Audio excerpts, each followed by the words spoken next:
Welcome to day 13 of the little mini series that I'm making for 16 Days of Activism to end violence against women and girls. And today I want to talk to you about why I would advise you, I suppose, my opinion, not to say that your abuser had mental health issues or couldn't help it or had a personality disorder or is a narcissist or has antisocial personality disorder or calling them a psychopath or a sociopath. And I have written about this before and I have spoken about this before, but I think it's extremely important that you don't allow people to convince you that there was something mentally wrong with your abuser or with your ex and that you start to almost make excuses for them. I come across a lot of women that will talk about being raped, being abused, being assaulted, being controlled, being stalked, and then they'll say,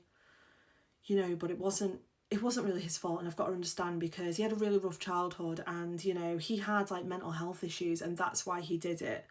And I'm making this video to be like, no, stop doing that. Stop giving them excuses.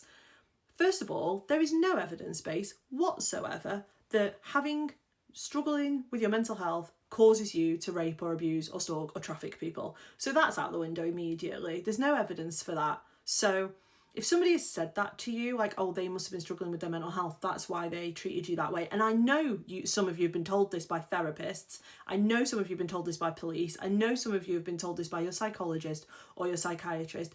Don't listen to that. That's not fair. It's not that caused their behaviour.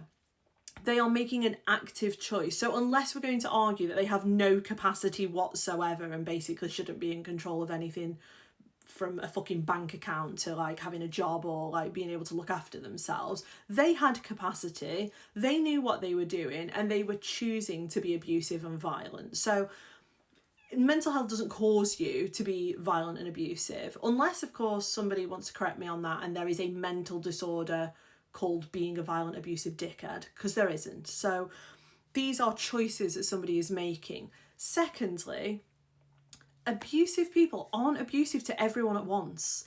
Again, it is a choice. They could be incredibly abusive and violent to you or to the children, be the nicest person you've ever met to their boss, to their friends, to their family, to their colleagues. That's not a mental disorder. That's a choice, okay? So when you've been almost pulled into that narrative of like it wasn't their fault, they clearly had mental health issues, what then happens is it reduces accountability and it starts to put pressure, I would say, on women and girls to almost have more empathy. Like, you should understand them and you shouldn't be angry at them. It wasn't their fault. And what that does then is it messes with your own processing of what happened, because you start feeling guilty for being angry and you start feeling guilty for holding them accountable. Like, you shouldn't be able to do that because you should be being nice and understanding and caring. And that gender role kicks back in of like, you're a woman, you should care and you should listen and, you should have empathy for people who are struggling with their behaviour. And I'm here to say, absolutely not. Absolutely not. If you have been subjected to abuse and violence by somebody, they are 100% accountable for every fucking word that came out of their mouth, every single thing they did, every text message, every threat, every time they touched you, every time they hit you, every single thing they did is on them for life, not on you.